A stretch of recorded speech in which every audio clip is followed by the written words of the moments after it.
How to change payment method in Roblox. Hello everyone, welcome back to our channel. So in today's video, I'm going to show you how you can change your payment method on Roblox. So if you're interested, let's get started. First of all, you need to launch your Anywhere browser and then go to roblox.com. Now log into your specific account.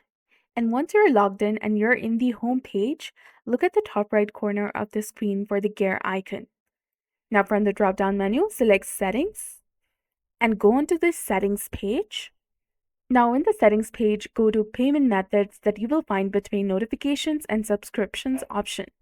Tap on it. So if you're already a Roblox Premium user, you will see your current card details or payment method here if you've added it. If you're not a premium subscriber, you will see a different screen. Click on Subscribe to be taken to the premium page, or you can just go ahead and click on Add option over here. You should now see the options like credit card, debit card, PayPal, your billing email, address, country, and the address line as well. And that's it. This is exactly how you can add or change your payment method on Roblox. So if you found this guide helpful, please don't forget to like, comment, share, and subscribe to our channel for more amazing tips and tutorials. Thanks for watching. See you in the next one.